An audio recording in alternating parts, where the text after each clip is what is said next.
right. Creating a life. It's a beautiful life.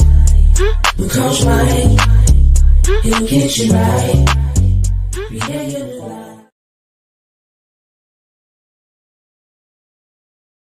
Podcast live from the Brooks and Davis Education and Training Center here in Houston, Texas. I'm your host today. My name is Rick Davis. If you don't follow me on social media, I invite you to do so at Prime Real Estate Rick, man. As always, if you're looking to buy, sell, or invest in residential or commercial real estate anywhere in the great state of Texas, but especially here in our lovely city of Houston, you can reach me directly on Instagram at Prime Real Estate Rick. Hey, yo, if you're tuning in today for the Realtor Life podcast, I know you're used to seeing CEO Coach Mike here hosting this show. I'm stepping in today to host in his place. You may have seen me on Brooks and Davis TV on YouTube hosting the Prime Real Estate Network podcast, or you might have seen me with Coach Mike hosting the Monday Night Live Real Estate Call-In Show. But for those who are having an opportunity to see me host the show for the first time, man, it's an honor and a pleasure to be here on the Realtor Life Pod, and I'm really excited about today's show. So first things first, I want to urge everyone in the audience to get involved in today's show.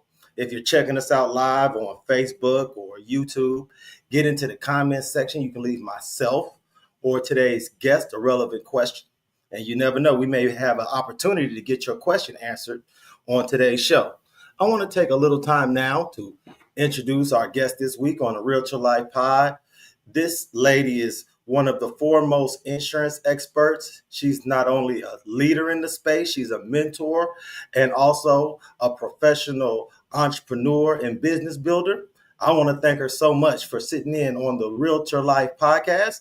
And I'd like to introduce to our audience, Miss Helena J. How are you?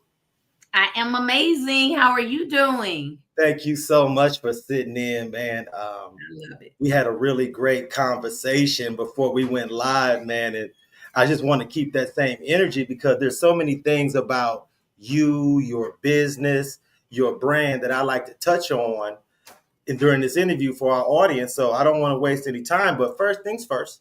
Yes. For those in our audience that are meeting you for the first time, Helena, could you just introduce yourself, talk a little bit about your business, and talk about your professional brand?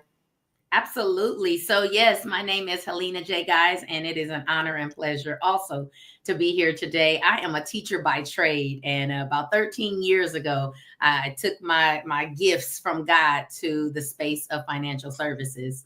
And it's been nothing but life-changing since. My mission is to make sure me and the partners that I work with all throughout the U.S., just helping people to either build, protect, or preserve their wealth, depending on where they are in their financial journey, just making sure we can get that taken care of for people. And yes, life insurance, annuities, proper planning, proper protection, all of that is important. So it is definitely what I love to do. You know, I thank you so much for sharing. That just brings up, for me, a natural first question. Yes. With your background as a educator, teaching people as far as math, numbers, but then transitioning to financial services, what do you think eased your transition the most? Your background as far as working with numbers, or your background as far as being able to teach and lead individuals? Absolutely the latter. One thing I say all the time, I still use a calculator. I encourage use calculators. I have no problem with it. Right. I am very passionate, have always been about educating people. Like I said before, my gift, I truly believe from God, is to, be able to engage, interact, and disseminate information at a level where people can truly understand it. So I was able to do that in the classroom, but transition into working with adults, it's been a different space, but I absolutely love it. So definitely being able to lead people and educate and, help people slow down long enough. When you talk about financial services and educating the public as far as the value, what type of products are out there and what type of products may best serve them and their family. When you have that initial sit down, that initial consultation, what are some of the questions that you ask clients to get an idea as far as what their goals are? What are some things that you would like for people in the public to think about when they're scheduling a consultation with someone like yourself? I like that question because for me, it's all about questioning, right? I always say he who does the questioning is doing the learning. So really getting to know who I'm talking to and what their, relationship is currently with money, what's their journey been with money, and really what is it that they're looking to, be able to gain from our conversation. Because I want to make sure I'm giving them what they're looking for, right? But there's definitely some key points within the financial services space that some questions that I ask to make sure that I can make them start thinking about how they do their planning. But yeah, definitely to start the conversation is, the relationship with money, where they are in their journey and how they're feeling about it right now. I'm really intrigued as far as some of the verbiage that you just used when you talk about their relationship, Oh yeah. their past. It's almost as if you can describe money as a living, breathing organism that they have had a lifelong relationship with. How have you found that being able to illustrate those ideas for your client helps to put them in a mind space where they can take their finances more serious? Because just to have you explain it in that way would lend itself to someone not being as frivolous with their Yes. spending as they may have been before they sat down with you. People really just need to take the time to even think about it, which is why I asked the question, because there's things that have been internalized from however young they were when they first started thinking about money, the goods and the bads. We've heard the stuff money doesn't grow on trees. We've heard the stuff that, rich make or money makes people really bad people, like goods, bads, everything. For me, it was always you could work for whatever you wanted. Like money is limitless. There's an abundance of it. You can go have it, right? So savings is, something big for people. Always save 10%. So whatever their relationship is, it kind of helps us to get to where we are today, because the programming, this isn't anything, I believe, the programming you have around the subject matter is something that we really have to get to before we can start talking about, actionable items that we need to do and what are the goals that we need to have, just really where you are in that space and what do we need to start with as far as paradigm shift or whatnot. So I always try to start there, and it ain't easy. Oh, no, absolutely. And I thank you so much for your transparency, because especially here on the Realtor Life podcast, so much of our audience consists of business owners, entrepreneurs, those that are not just only in the real estate space, but maybe in lending, maybe in inspection and appraisals. And the thing that's so powerful about having someone like yourself on the show is that we can ask questions like, does an investment track or investment goals change when you're an entrepreneur versus someone that may be a W-2 salaried employee? How does sometimes the dynamic of their thought process differ when they sit down with you? Because not only are you a financial services advisor, but you're also a business owner and entrepreneur yourself. So can you just give those realtors, those entrepreneurs in the audience, an idea of how often you work with clients like ourselves and some of the things that you help to enlighten them about? Because, we all have reasons for why we may not necessarily be setting aside some of the things that we need to help achieve our future goals. But what kind of things can you offer people like myself from that standpoint? One of the first things I'll say about that is pretty much everybody. I was just talking to a colleague the other day. Pretty much everybody needs an additional entrepreneur income stream, right? It's kind of hard to just get along, even if you have a great W-2 with just a one income stream, right? So speaking to my entrepreneurs out there and those that are transitioning and working in the self-employed space, whatever it may be, I find that it is less savings happening in those spaces. Why? Because most business owners, entrepreneurs, we put so much back into our business. My mom was a business owner for 25 years, right? And all self-employed, always put everything back, put everything back, put everything back. So we put our future on the back burner.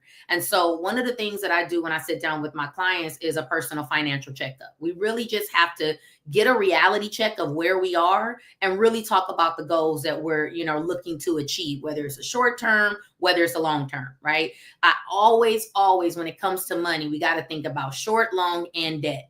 And some people have their opinions of let's take care of all the debt. Some people say I got to save aggressively. Some people like I got to make sure I have all the what I need in the short term. It's just really a matter of what your goals are. And I try to bring in some expertise as far as things that they should be thinking about, proper ways to diversify, ways to get started. If it's not all that you plan on saving for the future, where can we start? Those are just some of the conversations that we have, but it is slowing an entrepreneur down long enough because we're hustlers to make sure that we get things done. So slow down and just get the time on the books, at least start having the conversation.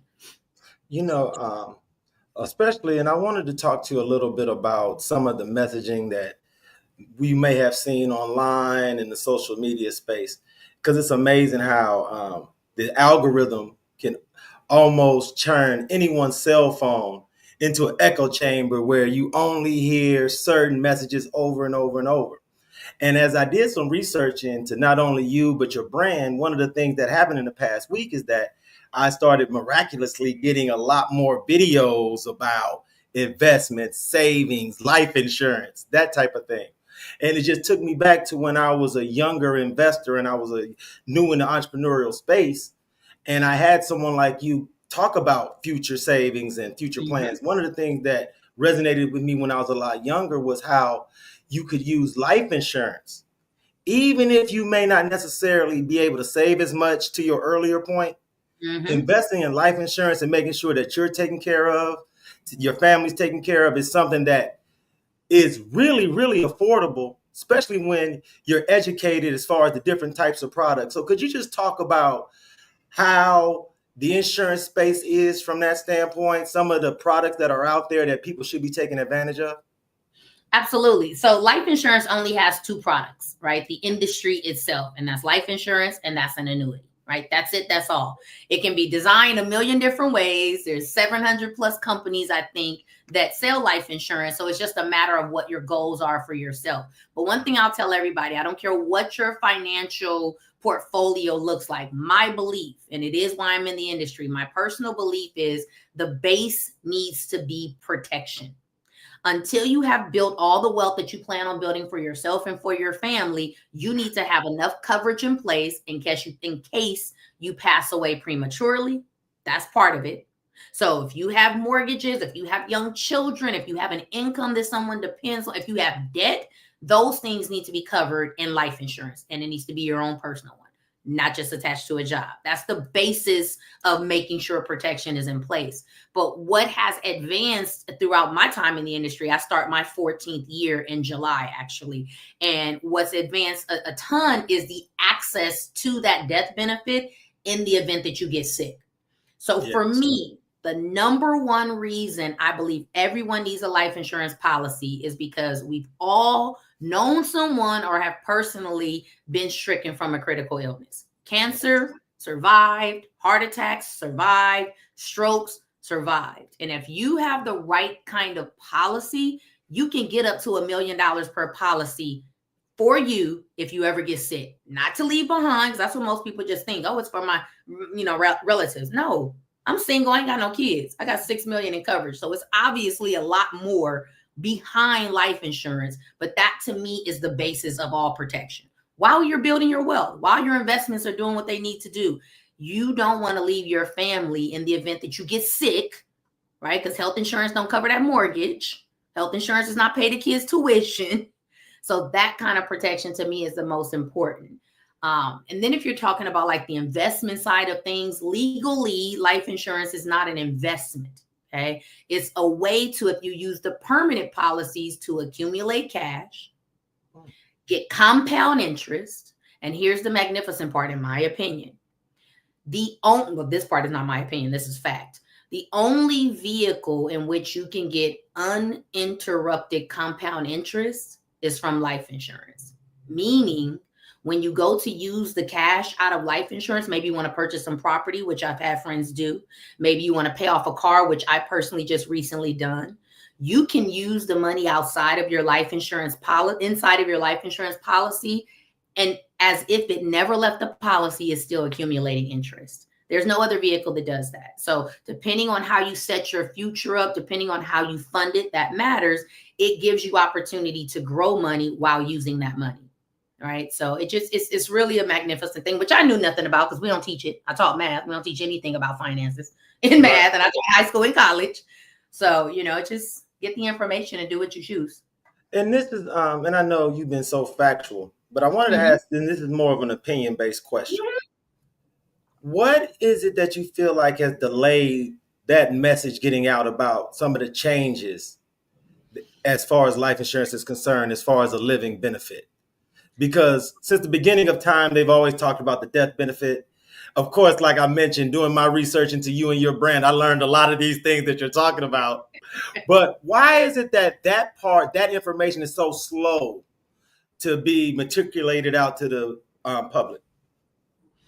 A couple things. It's a big part of the word life insurance, period. I always say is a very polarizing word. I actually don't like to use it because people either love it or they hate it from what they think they know, right? Mm-hmm. And so if they love it, they think they got it together. If they hate it, they're not even willing to listen, right? It's just it's literally that. And so you have the skepticism behind it, just like you have the skepticism behind other things. But for some reason, based on my experience, life insurance has a lot of skepticism. It does this, it does that. It's been around forever. It's not a new concept. Very wealthy people have used it as a tool inside of their portfolio. Should anything be your only part of your portfolio? No. But it's a matter of marketing it in a way that people are at least willing to slow down and have that conversation. And that's what I've found, to help with my success in the industry is how are we marketing it? What way can we get people to, really pay attention to it? Because it is something, in my opinion, that's necessary for every person, because everyone runs a risk of getting sick, every single human. So why not? No, that's great. I thank you so much for sharing because, there are so many misconceptions. Mm-hmm. I deal with a lot in the real estate space, and I'm sure in the insurance space and the financial investment space, you deal with certain things that for whatever reason, we as professionals just can't even understand why this is still a thing. So I try, especially when I have a chance to interview professionals like yourself, give you guys a chance to dispel some myths, some rumors, and some things that may grind your gears every time you may hear something come across TikTok or an IG reel that sometimes you just like, oh my goodness. But I would be remiss on the Realtor Life podcast if we didn't have an opportunity to switch gears a little bit. Of course. Because there's going to be some members of our audience who actually know you, who have collaborated with you, that may be a professional mentor or professional mentee, who really feel as if they know Miss Helena J. So for those members of our audience who have had the opportunity to work with you professionally, may know you socially or from a networking event, could you share a little bit about some of your interests when you're not in the office, when it's the weekend and you're enjoying that beautiful California weather? What are some of the things that personally interest Miss Helena J? Personal interest. So in the past, it was bowling. I used to bowl 6 nights a week, 7 different leagues. Yes. A lot. I was a bowler all day, every day. One of my first tattoos is a bowling tattoo. Loved bowling. It took a back seat because I was already getting tired of it when I came into the industry. But anybody who has known me or worked with me or any kind of connection to me knows that my 2 favorite loves are the San Francisco 49ers and the Los Angeles Dodgers. So if you give me the NFL period, but the 49ers are my favorite, and you give me the Dodgers, I'm in heaven. So anyway, we got opening game this Thursday for the Dodgers. So I am definitely a fan when it comes to sports. I love it. I'm a huge sports enthusiast. Love it. Now, one of the cool things, and I don't know if this was ever a thing for you. You let me know. Cool thing about, because I have 49er fans in my family. Oh, yes, they're amazing people. One of the cool things about the 49ers from the fans that I've had a chance to interact with is that you guys are really impressed with the uniforms. Every 49er fan feels like they got the nicest uniforms in the history of the National Football League. So the question for me to you as a 49ers fan is how many jerseys do you own? And what colors? Do you have all reds, all whites? Do you have a mixture? Do you have throwbacks? How many 49ers jerseys do you own, Kurt? I have all of that. I have reds, I have whites, I have blacks, I have golds, I have throwbacks, I have currents, I have shirts, I have scarves, I have gloves, I have hats, I have greens, I have all the game wear patches, I have everything. I have season tickets. I am since the stadium has been since Candlestick. Was my first year season ticket holder. So yes, I am a diehard. I am not a fair weather fan. We are going through some drama right now from our last season woes, but I love my Niners. Absolutely love them. Okay, and this is one final question because you mentioned that in a former life you were an avid bowler. Yes. I'm originally a Midwesterner, Okay. and so Oh, bowling bowling. culture is really strong in the I'm gonna Midwest. say y'all know bowling. And the thing about it is that when you meet ladies like yourself that have interest in bowling, one of the Mhm. things that I'm always curious about is who first introduced you to the game. Love it. Was it your dad? Was it your mom? Was it a granddad? Who first felt like it was important to spend time with Miss Helena and decided to take you to the bowling alley as a way to bond? My uncle, There my it mom, is. my mommy's oldest brother, he was an avid bowler. I started around the age of 5. And that's partly why I kind of got out of it because my uncle had passed away. I was just like, didn't have as much love for it. But definitely, it was my uncle. My parents, we were always in the bowling alley. And so it really worked itself out well. But it was my uncle who did that. And may he rest in peace. It was absolutely a love language between us for sure. Oh no, that's super cool. And how many times have you used your hidden talent as a way to win beer bets at the bowling alley against dudes who thought that there was no way a All lady the could beat them time, at bowling? all the time when Come I on. was in there, all the time. And it's funny. Here's a fun fact. It's crazy. I'm a math person. I already said that. I'm a numbers person. Right. I don't like to write. But for getting my college degree, my math major, I had to write a comprehensive paper, 20 pages plus. The only thing I could think of writing about for 20 pages plus was bowling. And so my mathematics comps paper in college, I went to Occidental College, was on the distribution of scores in bowling. And so I took a 4-page article and turned it into a 20-page paper because I was so passionate about I could speak it from every single angle. And yes, there's one way to get a 0, which I've never gotten. There's one way to get a 300, which I've never gotten, which is probably why I will go back at some point in time, and then everything else in between. Oh no, it's super cool. At my college, one of the things that we're relatively famous for is that we have a really strong women's bowling program Wow. What college? at Stephen F. Austin State University here in Nacogdoches, Texas. Nice. So I'll take the it. ladies have won national championships and all that kind of cool stuff. Wow. So I learned from a young age to never sleep on any woman in a bowling alley. Because when you go to college in a town with a national championship women's bowling team, you're gonna get got at some point in time. Oh no, you definitely do that. I want to thank you, man. This has been a great interview. I thank you so much for carving some time out your schedule. I know how it is, especially in the middle of the day, early in the work week. But this has been a great conversation. I'm sure so many members of our audience have learned so many new things about you. And for those that are being introduced to you for the first time, I'm sure that they have been more than impressed with your energy, your glow, and the information that you share with us today. If you don't mind, Miss Helena, anything that you feel comfortable sharing as far as contact information, how members of our audience could get in contact with you, or how they could just become a part of your movement online, please feel free to share any of that info that you feel comfortable sharing. Thank you. I appreciate that. Yes, you can find me on Instagram, which I am not on that much these days because I need a break. But you can find me at Helena J313, Helena J313. Just had a birthday a week and a half ago, 313. You can always call me. I'm very open. 213-247-0295, 213-247-0295, or email HJ, my last name Conley, Conley 313 I'm an open book. Give me a call, get a consultation, ask questions, let me know. And I want to invite you, Miss Helena, to visit us here in Houston when you had the opportunity. It's the springtime right now, so it's the perfect time. I would ask you to get here before July. I don't want you to cook out here. It would have to be. I don't want you to cook I came in August last time I came 2 years ago, and it was beast. It was a scorcher. I understand. So see, now you have that experience. I want to invite you out here between now and June. Got it. But please, you have an open seat here with us. I would love to have you come into the office, sit down, talk to our agents.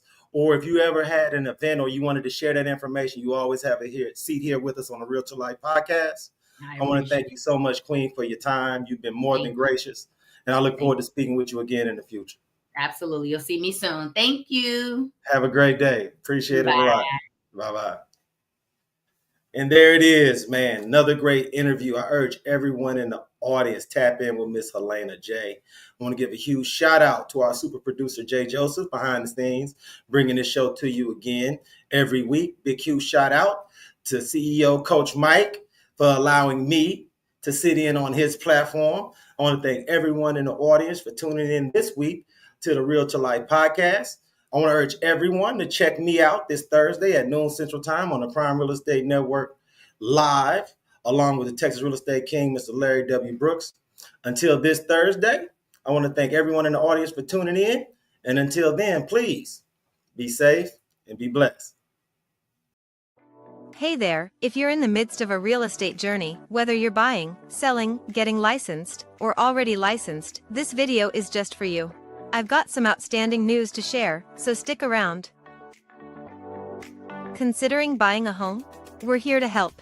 We offer, at no cost or commitment, to schedule a showing for any property in the Houston Metroplex. When you choose our firm, we'll be with you every step of the way, guiding you through the process. Want to learn more? Visit our website or give us a call at the number shown. If you're thinking about selling your home, we've got some great services to offer, again at no cost or commitment. We can provide a free neighborhood buying and selling activity report, showing you the recent market activity in your area. We also offer a free in-person property condition home evaluation, where one of our professionals will provide recommendations to help sell your home faster and for more money. When you choose our firm to sell your home, we'll ensure it reaches more active home buyers than any other realtor. To learn more about this, visit our website or give us a call at the number shown. Real estate agents. Are you ready to take your career to new heights with a brokerage that puts you first? At Brooks & Davis Real Estate Firm, we offer something no one else does, a powerful money-back guarantee. We believe in our support so much that if you don't close a transaction within 90 days, we'll refund every dollar you've paid to us. And if a year goes by and you still haven't closed, we'll even refund your payments to HAR, MLS, and Supra. Your success is our priority. At Brooks & Davis, you're not just joining a brokerage, you're becoming part of a community that's dedicated to your growth. Whether you're a licensed agent ready to elevate your career, or you're on your way to earning your license, we've got a place for you. Even if you are not a Brooks & Davis real estate agent, you can unlock the full potential of your real estate career by becoming a part of our free membership. Join our supportive family where you can grow, innovate, and be recognized. Embrace diversity as we reshape real estate with impactful solutions for all communities. Make a difference by engaging in local initiatives for a brighter future. Elevate your education beyond transactions and prepare for success, including taking the real estate exam. Enjoy accessibility and easy collaboration within our vibrant real estate community. And here's the best part, it won't cost you a dime. The only investment required is your time, the rest is on the house. Are you ready to soar? Join us now and let's make your real estate journey unforgettable. If you already have a real estate license, we invite you to explore the World Changers community. And if you're in the process of obtaining or interested in getting your real estate license, discover the exclusive opportunities waiting for you with the Brooks & Davis Real Estate Firm Student Affiliate Membership. Visit the link on the screen today. Brooks & Davis Real Estate Firm, your trusted partner in real estate.